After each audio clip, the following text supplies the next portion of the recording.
Hey folks, just wanted to update you on some changes that will be happening here at the Star Wars podcast. As of January 1st, all of our bonus episodes, those being our review and interview episodes, are going to be Patreon exclusive content. So if you want unlimited access to that bonus content, make sure you head over to www.patreon.com/StarLores and become a patron for a minimum of $2 per month. And we will set you up with a private RSS feed after you sign up. However, for all you freeloaders out there, we will still be releasing bonus content, but it will only be available for free for 1 month, at which point it goes behind a paywall. Okay. Next on the agenda. Do you need to get a Christmas present this year, but you don't want to brave the malls or deal with COVID? Well, have I got the thing for you. Amazon is selling a Baby Yoda push toy, and you can get 15% off if you buy it through the affiliate link in the description of this episode. Christmas is coming soon, and it's a great gift for one of your kids or loved ones. And also, don't forget to give us a 5-star rating and review on iTunes, as well as share the show with your fellow Star Wars geeks. I would like to remind everyone as well that we are on YouTube if that is your preferred platform, so give us a like and sub on there as well. And we'd also love to hear from you on Instagram, Facebook, or Twitter. Just search the Star Wars podcast and give us feedback, corrections, compliments, or cool Star Wars factoids. We love to hear from you, so reach out to us there. And finally, we are totally taking submissions of any Star Wars related art, fiction, collections, or music. Just send us a DM and we'll give you a feature on social media. All right, let's get into the show. You are listening to the Star Wars podcast. I find your lack of faith disturbing. Are you stuck-up, half-witted, scruffy-looking nerf herder? But I was going into Toshi Station to pick up some power converters.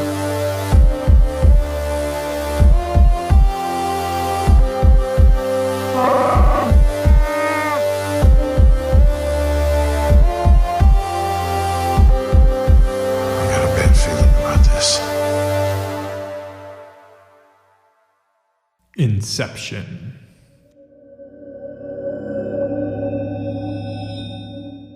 Does the War Master truly wish a disquisition upon the New Republic's perverse system of government? It has to do with a bizarre concept called democracy, in which ruling power is given to whomever is most skillful at directing the herd instincts of the largest masses of their most ignorant citizens. Nom Anor during the Yuuzhan Vong War.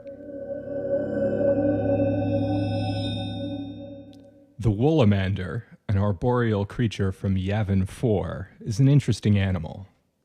The fur on their limbs and back are a deep blue, while that of their stomachs is white. They have stripes of orange fur vertically on their back. Their faces are red, orange, and black around the eyes. An impressive tail, almost twice as long as their body, often dangles below the tree branches on which they enjoy sitting. A tourist could be forgiven for mistaking the bell-like bulbs on their tails for a brightly colored flower, or even a mushroom. The tourist would then quickly pay for the lapse in knowledge, as Woolamanders would often pelt passers-by with samples of their herbivorous diet. The trees are not the only habitat in which they thrive. Yavin is dotted with massive ziggurats and temple complexes built from stone.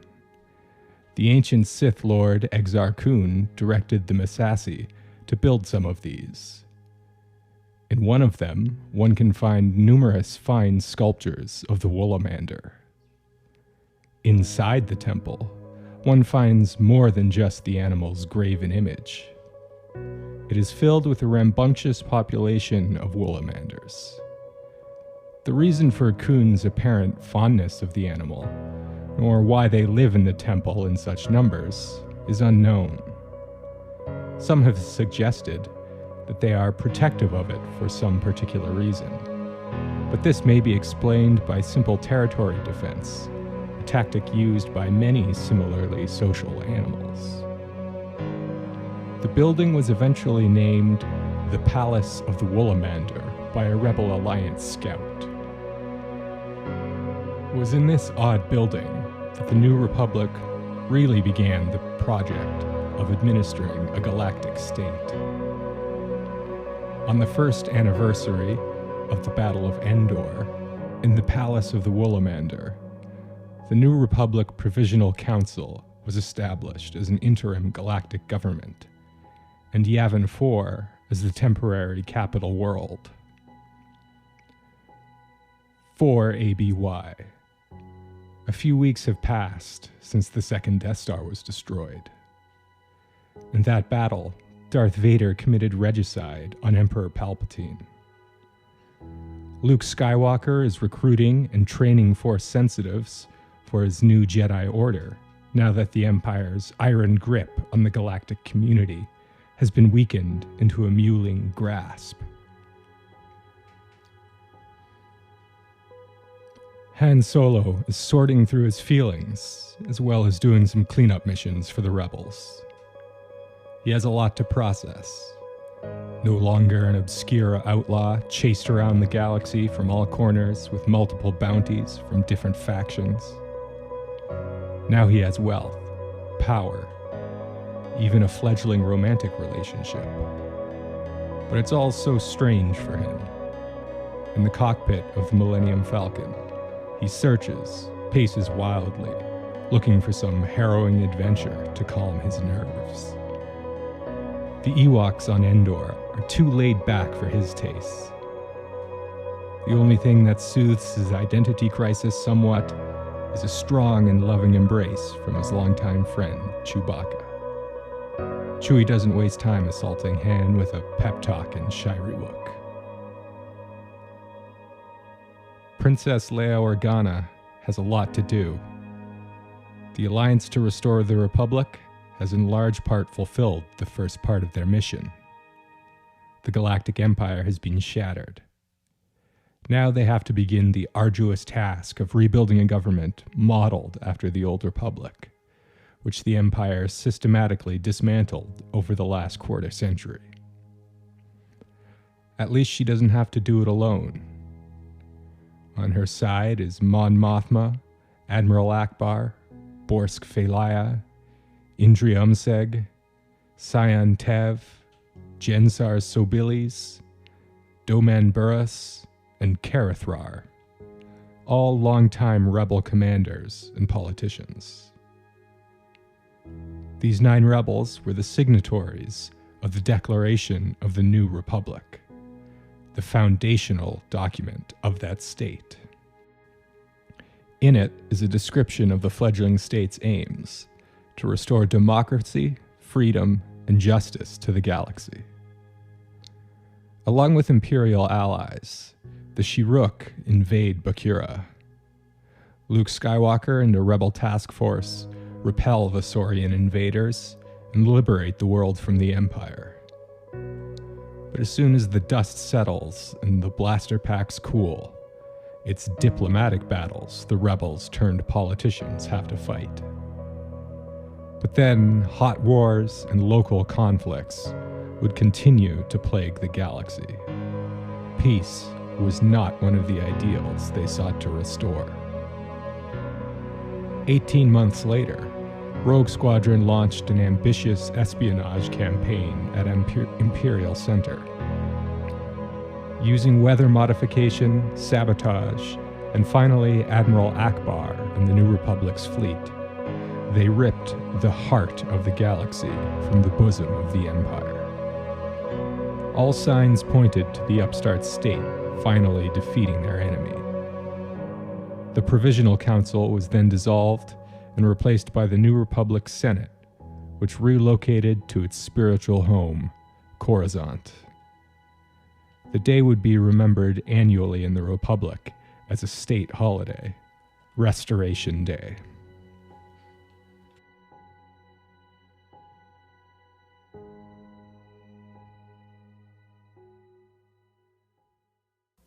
Mon Mothma.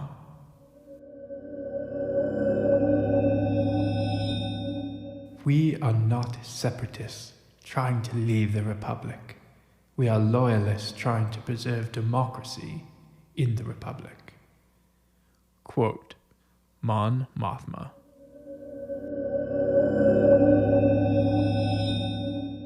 In 27 ABY, the New Republic was in dire straits.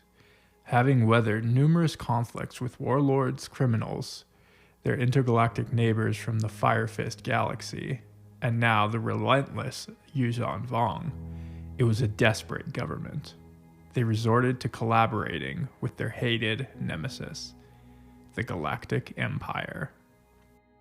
Mon Mothma was a state-of-the-art Imperial-class Star Destroyer, built in orbit above Coruscant. Among its terrifying arsenal were more energy-efficient gravity well projectors that were incorporated seamlessly in the hull.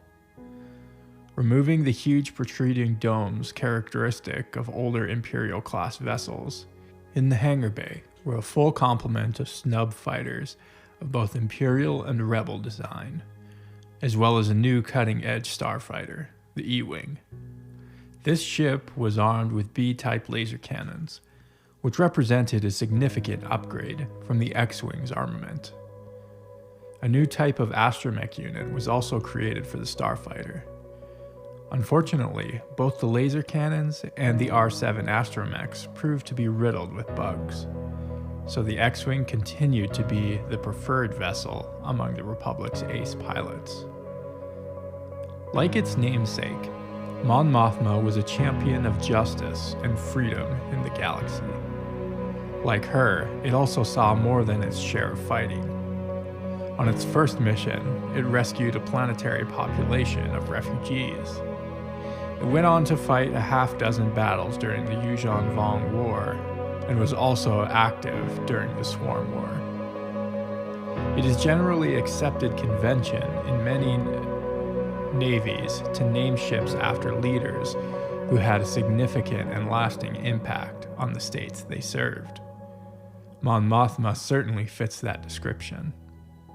At just 19 years of age, she was elected to the position of senator representing the Bormia sector in the Galactic Senate, setting a record for the youngest ever senator to serve.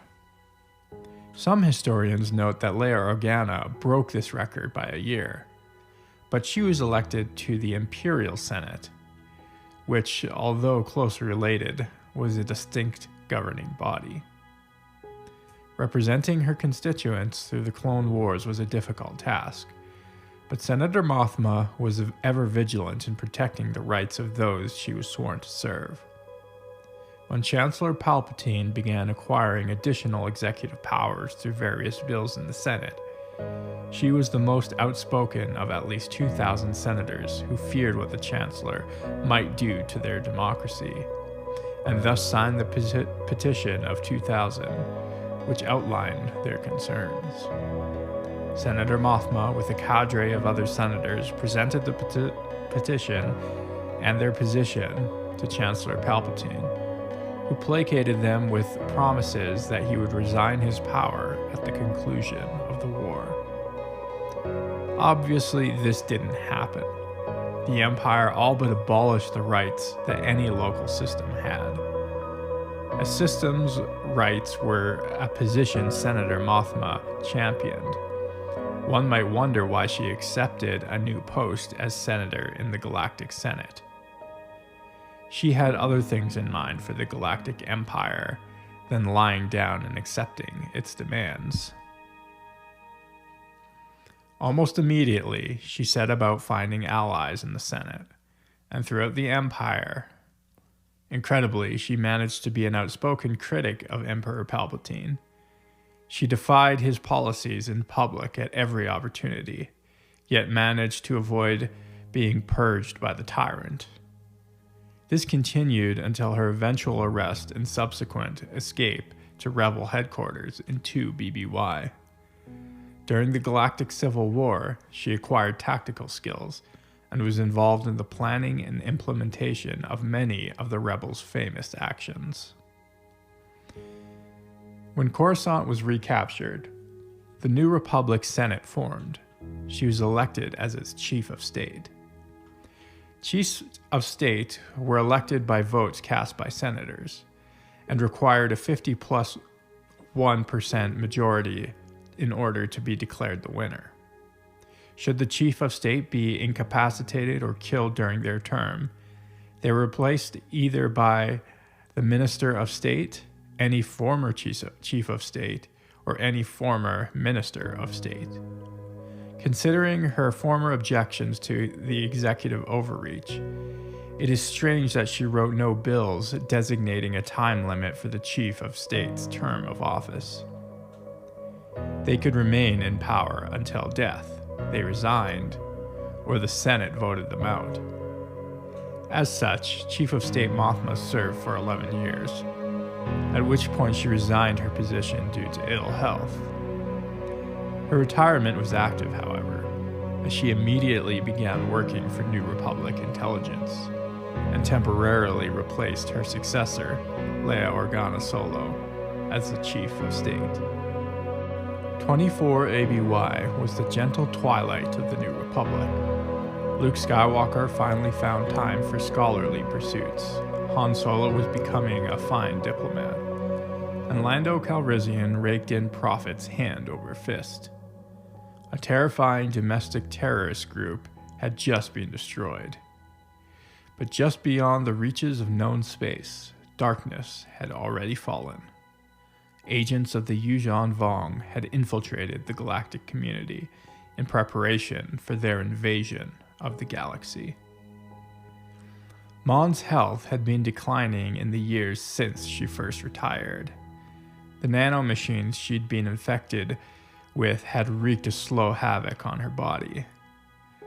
She had moved back to her native Chandrila, to the shore of Lake Saot. Perhaps she watched the sun set one last time over the lake's crystal clear water before going to bed one evening.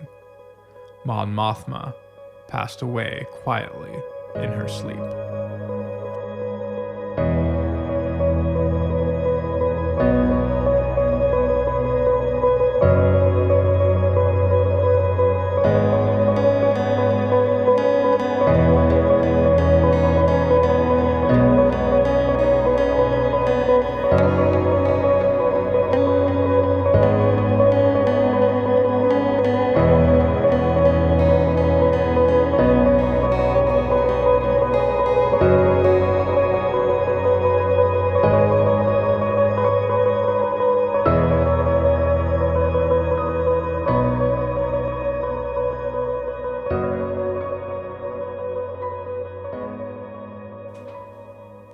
Chief of State, Organa Solo.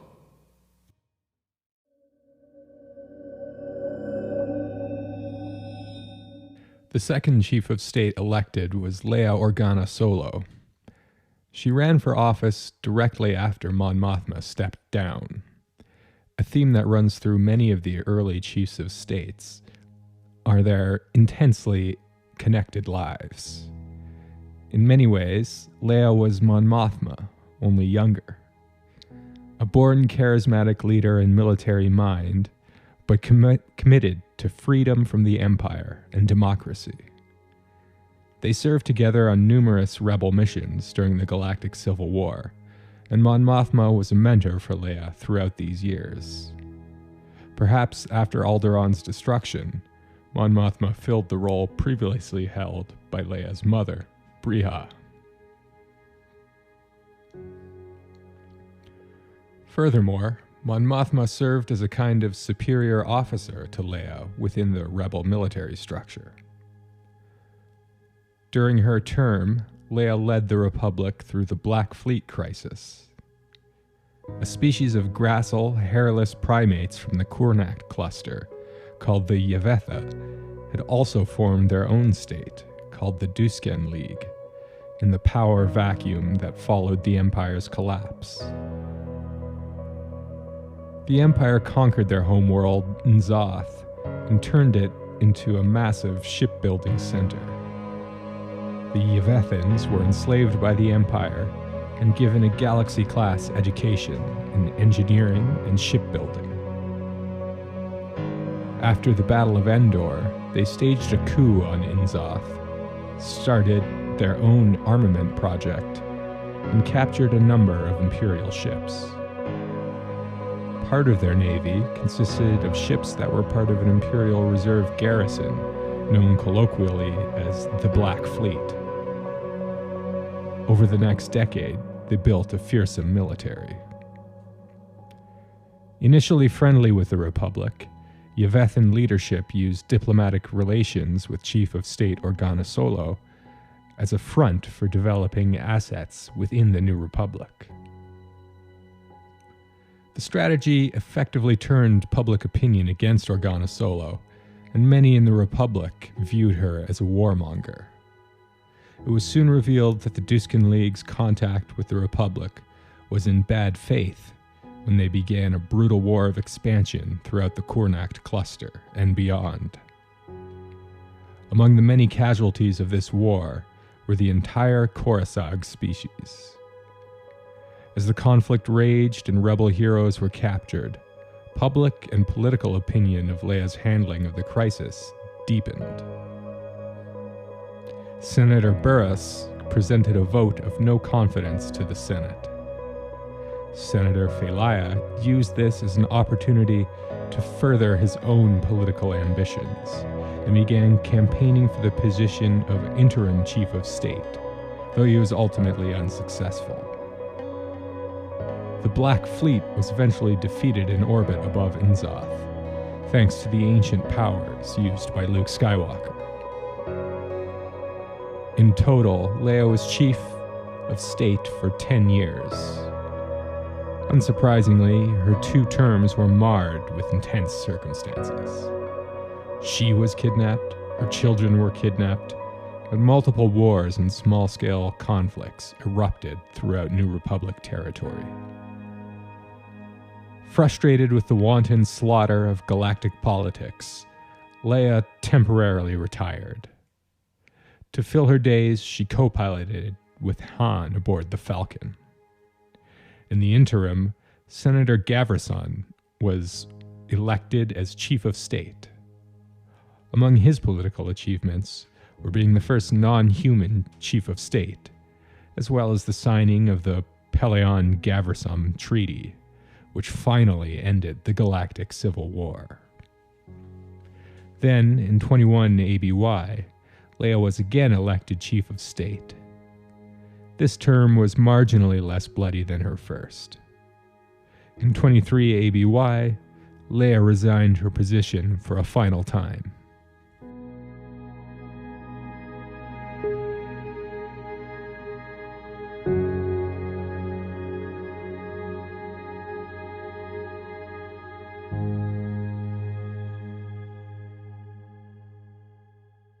Our Cry.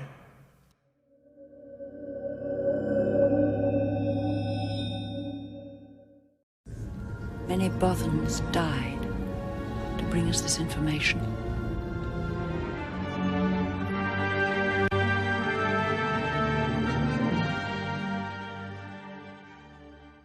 As even a cursory understanding demonstrates, galactic history is rotten with genocide and speciescide. Attached to this kind of ideologically based violence are often a culture of scapegoating the others, the foreigners, or the aliens. Belief in grand conspiracies and a tenuous grasp of reality often fuels such violence. In the Bothese language, there is a word for a specific form of socially sanctioned genocide: Our Cry. Attached to the word is an ancient and bloody custom. When a Bothan leader declares Our Cry on an enemy, it signifies the leader's conviction that the survival of the Bothan species is under existential threat.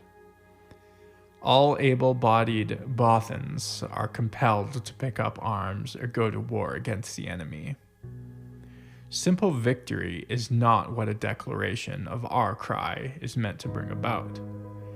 Every single individual of the enemy's forces, be that enemy a single person, an army, or species, is marked for death.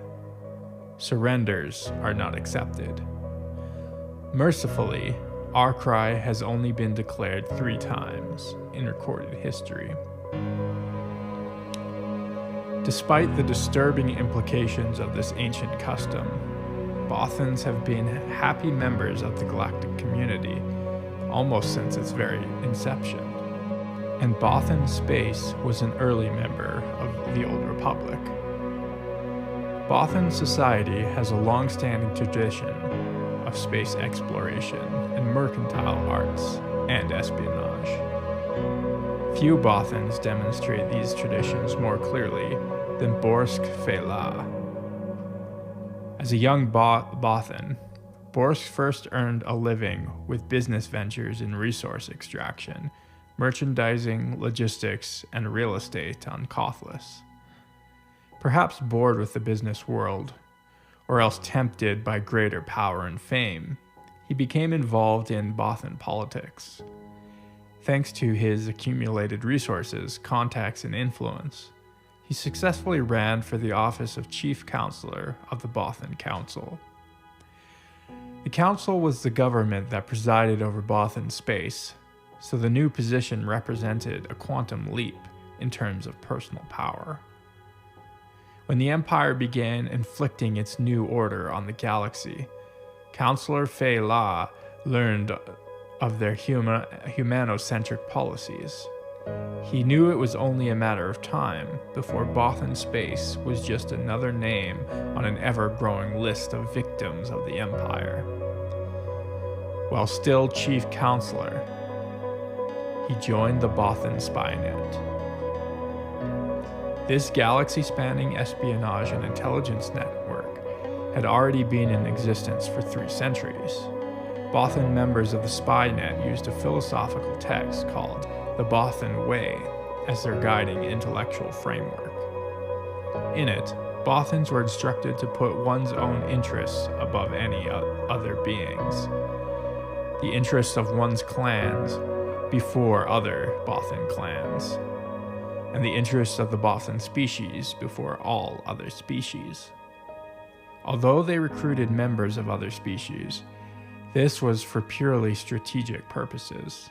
For example, in infiltrating environments where the presence of a Bothan would attract undue scrutiny, command roles were filled largely by Bothans. Since self-interest was of high importance, a large part of the Spynet's activity was purely commercial. They sold their data and intelligence to the highest bidder, no questions asked, unless it violated one of their other 2 principles of the Bothan Way. During the Galactic Civil War, they sold their services to both the Empire and the rebels. Despite this duplicity, Borsk's sympathies lay with the rebels, as he believed that the Empire's downfall was inevitable, but he needed to defend Bothan interests against it in the meantime. By the time the Galactic Civil War was in full swing, Fei La had achieved a high station as both a member of the Bothan Spynet and a faithful servant of the Rebel Alliance. When the Death Star II's plans were acquired by his fellow spies, he was quick to point out to anybody who would listen that it was Bothan intel that led to the destruction of the Empire. It was the sacrifice of Bothan lives that undid the injustice of a specious empire. He used this event as a tactic for gaining sympathy and influence throughout his career in the New Republic.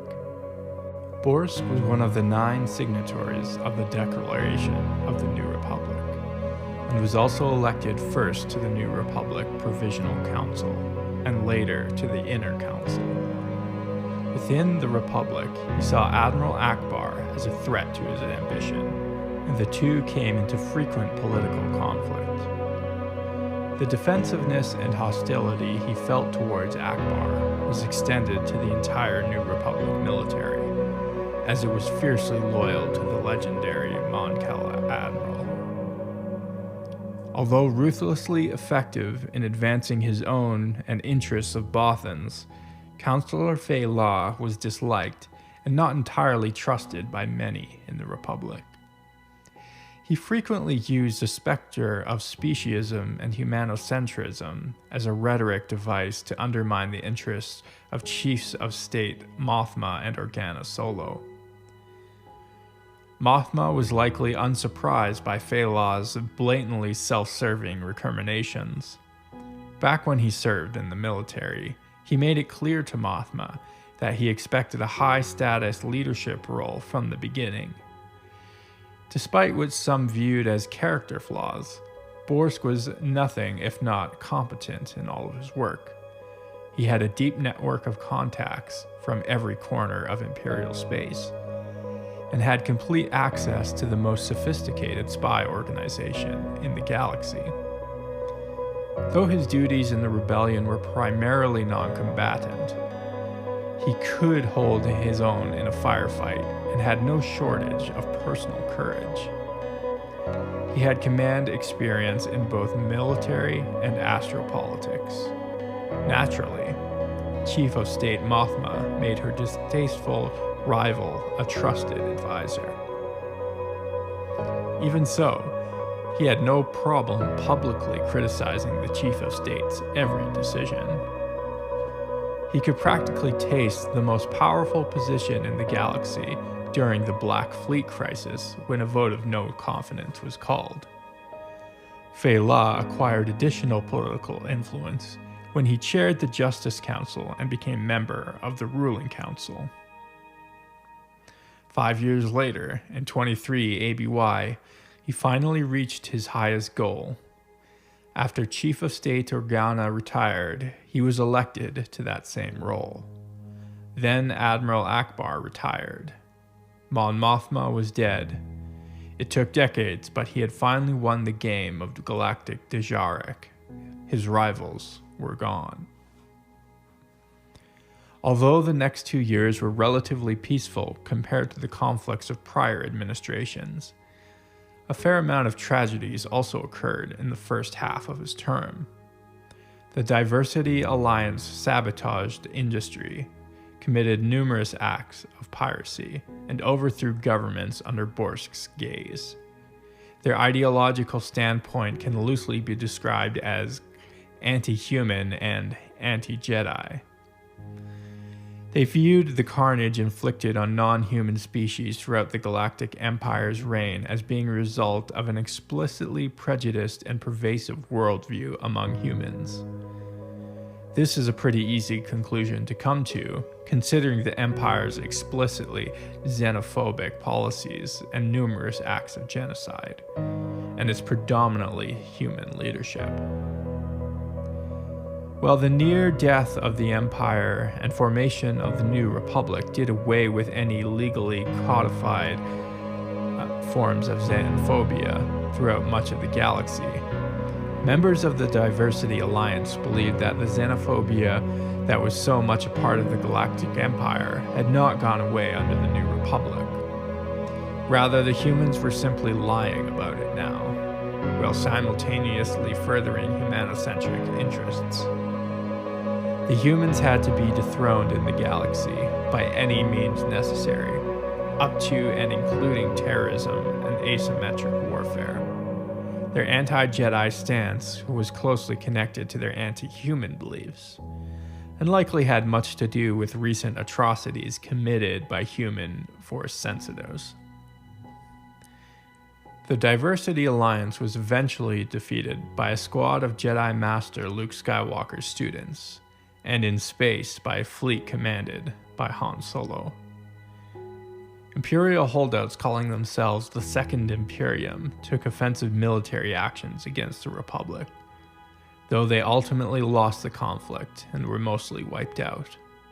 Some senators viewed Fei La's election as proof that humanocentrism had finally been excised from the New Republic. Despite this, Borsk was ever on guard for plots created by devious humans to diminish his personal power. This paranoia led to grave consequences. When reports of the Yuuzhan Vong's first moves in their invasion found their way to the chief, he dismissed them as falsehoods, masterminded by the Jedi to weaken him politically. As civilian commander-in-chief of the Republic Army, it was his responsibility to order them to mobilize against threats to the Republic. But believing the threat to be some incredible propaganda effort, he did nothing, and the Vong were practically uncontested as they marched through the galaxy and took up strategic positions against the Republic. Even the destruction of Cern Pidal did not convince the chief of the imminent threat already in the galaxy. In fairness, the destruction of the world initially appeared to be the same kind of freakish natural disaster, rather than a strategic attack by an immensely powerful enemy. Only after more worlds and countless innocent beings were annihilated by the invaders did Fela come to accept the reality of the war he was on the losing end of. Even when he did fully commit the military to an all-out war against the Vong, his administration's handling of the war was heavily criticized. 2 years into the calamitous war, a diplomatic delegation from the Vong visited the Senate on Coruscant in advance of their invasion of the world. The Vong spokesbeing demanded that the new Jedi Order be remanded to Vong custody. Fela refused their demands and pledged his support to the Jedi, in contrast to his every interaction with them to date. Coruscant was then invaded. After subduing the planetary defenses, a Vong commander and 25,000 warriors marched on the Imperial Palace. The commander demanded the New Republic's surrender, but was rebuffed by Fela. During the meeting, Fela sent a final transmission over the HoloNet, declaring our cry on the Yuuzhan Vong. The Vong commander killed the chief for his insolence. When his heart stopped beating, a transceiver attached to it signaled explosives in the palace to detonate, destroying half the building and killing all of the invaders. Although the loss of such a large contingent of infantry stung, it didn't do much to stop the onslaught. Coruscant remained under Vong control until the end of the war, and like many conquered worlds, its climate and biosphere was drastically altered by Vong forming. After the defeat at Coruscant, the New Republic made the oceanic world of Dak their capital. That same year, 27 ABY, is also generally recognized as the end of the New Republic. The destruction caused by the merciless Yuuzhan Vong was too much for the youthful galactic state to survive. Senator Cal Omas of Alderaan was the final chief of state of the New Republic, elected after Fela's death. It subsequently reformed as the Galactic Federation of Free Alliances, and that state is legendary in its own right.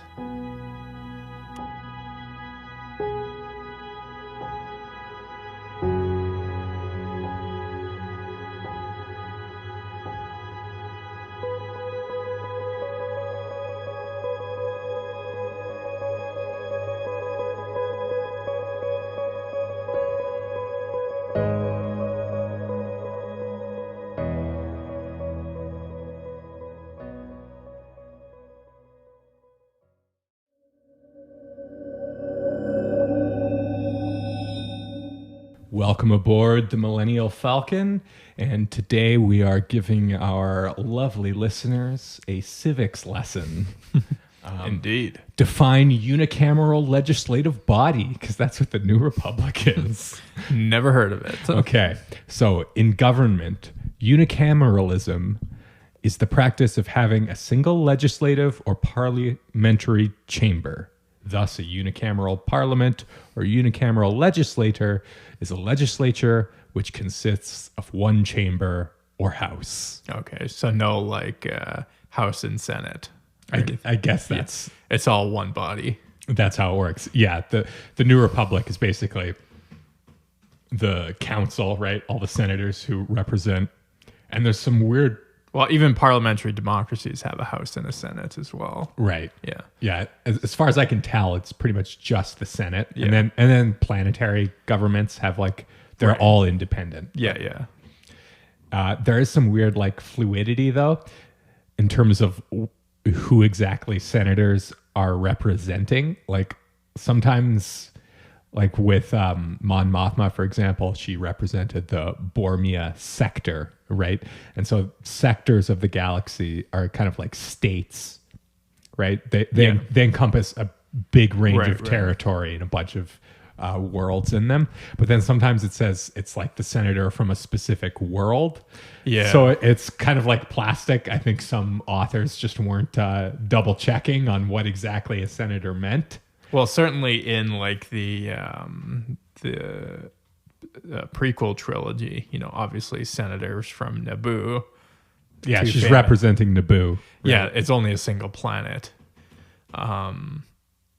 It seems to be only suggested that senators, like planets, select their senators. But yeah, in this, it seems that entire sectors select a senator. Yeah, and even I can't think of a specific example, but in reading about like imperial government and stuff, Yeah. I also found that same thing of like this senator is a senator of this sector, but then this other senator is a senator of a world. Yeah, you know what? And come to think of it, it would be like impossible. How do you represent every planet? If That's each what planet- I was just going to bring up. So at the Republic's height, I think there was like 600,000 worlds or something. Right? Yeah, And you can't have a Senate chamber of 600,000. Fair play. The Senate chamber on Coruscant. If you don't remember what that looks Yeah, like, yeah, it's where yeah. Palpatine and Yoda had that big Right. lightsaber battle. Very big, but I don't think 600,000 senators. It looked like it could have been a few hundred, but certainly not hundreds of thousands. No, I don't think so. And then you got to think every senator has like his whole, menagerie of sycophants around him as well. So it's like, Well, also like you being a senator would at that number, it would be a very weak position to have. Like you wouldn't have that much influence being a single senator of 600,000. it wouldn't really make much Yeah, sense. it would almost be like your single vote as a citizen of a country of 600,000 or a city of 600,000. Like it's almost irrelevant. Although maybe we could throw this into our hashtag the Empire did nothing wrong bin, and that's part of the reason why the Republic was so ineffective is because they had Maybe. a gazillion senators Yeah. and they could never do anything. Maybe they all just zoomed in for their votes Yeah, why? or Skyped in. That's a good question, actually. In the land of Star Wars, when clearly, you can transmit messages over these huge distances on holograms and stuff. Why do they meet in person on Coruscant? Yeah, who knows? Anyway, so we've covered unicameral legislative bodies. That's worth 10 points on the quiz. So xenophobia. This is like very much our space racism episode, I feel like. And that was sort of accidental. It's just that's sort of what's in the New Republic's Yeah. story. So it's interesting that we've got this very xenophobic government in the Galactic Empire. And then, of course, in the New Republic, our first two chiefs of state are also humans. Yeah. And so that's got to sting a little bit if you're a member world of the New Republic and you're maybe a little mad, a little miffed at all the genocide that's been done by humans Totally. and Force sensitives. Yeah. Like I can kind of identify with the Diversity Alliance in their position. I think certainly in the context, it would be sort of like, the abolition of slavery or something. You have the fall of the empire would all of a sudden be all these species. It's not like the abolition of slavery. It's literally the abolition of slavery. 'Cause in many cases, it's slavery was made illegal again under the New Republic. right. But then you had like entirely new voting contingencies and people, people groups you had to win their favor over in a democracy to get their votes, right? So they actually became legitimate political actors, and you had to fight for influence in that. So it is you can kind of understand the frustration and the suspicion of human leadership and all that kind of stuff, and they're trying to push out the non-humans out of the decision-making processes. And especially with with Leia, it gets even worse. I don't know if everybody, if it became widely known in the galaxy that she was the daughter of Darth Vader. Right, yeah. but if it was, it's like being the daughter of Hitler. Yeah, that's being true. elected as president, right? It's like, what? No. Yeah. No, I think it would be more like being the daughter of Himmler or Goebbels. Because, Yeah, that's true. Because Hitler would be Palpatine. Yeah, but, he was just a right-handed yeah, man. still pretty bad, but Not a great look if you're a politician. Totally. To have a genocidal maniac father. Did you know that in Italy, Mussolini's grandson is a politician? It doesn't surprise me a single bit. That just made me think of that. But Italy's a fun country. yeah. So, So then Borsk Fey'lya, I kind of like his character. He has it's interesting. He has a really interesting arc. It's it's actually very believable. That's I feel part of the thing. Yeah, that's like a lot of how politicians come to power, He started out with a bunch of random business ventures, kind of, and then he sort of saw okay, I'm pretty good at this, but I still want something more. Yeah, but then what's next? He got involved in intelligence and the military and all that. And that was actually after he got involved in politics. It's interesting. Yes, but I'm saying on his rise to the top position, he that was part of his resume. You know what I mean? Yeah, exactly. He became a spy while he was essentially the president of Bothan Space. Yeah, which is interesting. So he's he's an effective sort of brassy dude. He can go out there and do sort of 007 type of stuff. It seems like he kind of became almost a career politician type, and finagled his way to the top. Almost reminds me of like a Joe Biden or something like that. But I don't know enough about Joe Biden. Just like career. I know far more about space politics than Earth politics. I was just trying to find an analogy that would be like. I was thinking West Wing or House of Cards would probably be the place to go to for an analogy for Borsk. Well, House of Cards ain't so far from the truth. And so Borsk continually brought up this idea. This was almost sort of his campaign platform. Yeah, was sort of undoing the humanocentrism of the Empire and bringing up the fact that it was Bothans who were responsible for getting the location and plans of the Death Star 2. Yeah, I kind of love how I don't love it. I like how they wrote it, that he sort of, it almost seems as if he played on the resentments of a lot of different species, non-human species, in order to establish his power and his political influence. Yeah, precisely. I think that's exactly what he did. And especially when you get that context of the way, right? That text, that sort of the Bothan spies have to read and sort of follow as their code. And that's very much in line with that text, right? Everything Borsk did was first for self-interest, and then for Bothans, and then for everybody else, right? If it was always that, but then at the end of his sort of very selfish, self-serving political finagling life, he has that moment of clarity, kind of almost like Darth Vader.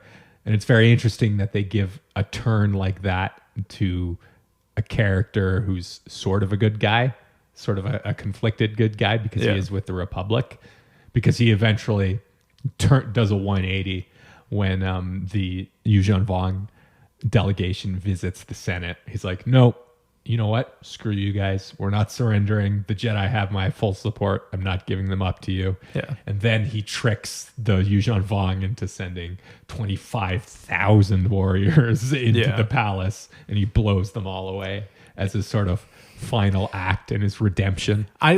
Is that a redemption, or is that like a revelation that, oops, I made the wrong decision, because he should have dealt with the Vong threat far earlier, and now he's realizing that there's no, like, he's sort of almost like a dog back into a corner, like there's no way out now. How dare you call him a dog? Because the Bothans look very Keened. Like, I think that's very humanocentric of you, and you need to do some real work on this, Jordan. Your humanocentrism. I'm sorry, I need to getting out of control. I will check my privilege. Check your human privilege, please. Point of order. Yeah, but I think so. I did read the comic actually where this specific event happens. Okay. You could read it, I guess, that this is just sort of like revenge. He just knows he's screwed and whatever. I'm just going to take as many people out as I can. That's sort of how I interpreted it, But I think in light of the comics, just how it's presented is, I think they were getting at, he actually had a change of heart, and he realized he'd been wrong, and he'd been doing the wrong thing and looking at things a very wrong way, and that he should have done it differently. Yeah, well, good intent. The road to hell is paved with good intentions. It certainly is. And yeah, that's also another thing that it sort of reminds me of Scarface or something. Yeah. His rise is that as soon as he got into power, he got like uber paranoid about humanocentric people. Like, he kind of did like, to invoke Godwin's law, he did kind of a Hitler turn, and he was like, the Jedi and the humans are plotting against me, and an entire world was destroyed, and he was like, it's a Jedi conspiracy, that didn't happen, it's fake news. Yeah, exactly. He was just like totally in denial, which is an insane thing.